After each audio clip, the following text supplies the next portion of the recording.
Bonjour à tous, je suis Zoro le Beau Renoir. Non, je déconne, je suis Guillaume Lopez. Aujourd'hui, on va parler One Piece Stampede. Je suis allé voir beaucoup de films animés au cinéma cette année et je peux l'affirmer, c'est le meilleur public que j'ai eu. Le cinéma Kinépolis de Bourgoin-Jallieu était top. Pas de Kaira qui hurle Kamehameha, pas d'enfants qui pleurent devant les enfants de la mer, presque que des trentenaires stylés. La salle était immense, entièrement remplie, pas un bruit pendant le film, et applaudissements à la fin. C'est ma meilleure expérience cinéma pour un film animé.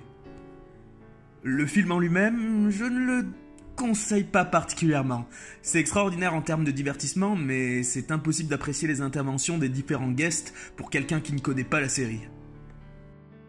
D'ailleurs, plus je pense au film, plus je suis déçu. Moi, amoureux de One Piece, je suis déçu. J'ai vu un étalage de fanservice grossier où chaque perso devait avoir son intervention, quitte à détruire la tension.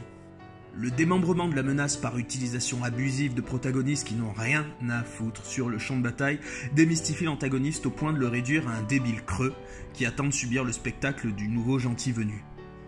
Parlons du méchant, c'est une caricature qu'on a piochée dans le tiroir des prisonniers échappés d'Impel Down.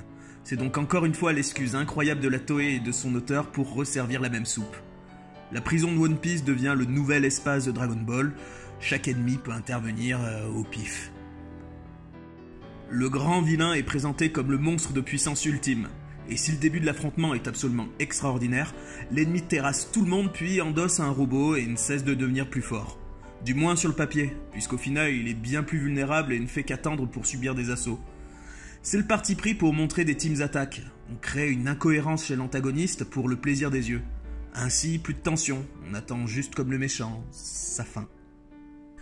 Un petit flashback pour justifier l'ambition du méchant et on l'expédie aux oubliettes pour un film qui ne m'a rien apporté sur le plan émotionnel, si ce n'est des références. Oh, Usopp pleure comme sur Water 7. Oh, ça fait penser à Zoro contre Pika, etc.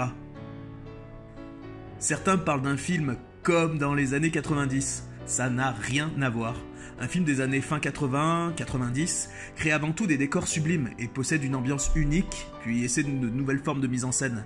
Par exemple, Kenshiro traversant un immeuble en marchant, Goku qui absorbe le Genkidama, les chevaliers d'or qui meurent en intro, etc., etc.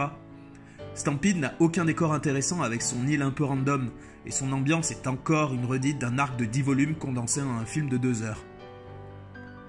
Pour conclure sur une note un petit peu plus positive, je dirais que la Toei Animation est sûrement le studio le plus impressionnant pour proposer des divertissements dingues. One Piece Stampede reste du grand spectacle et le chara-design a tombé par terre.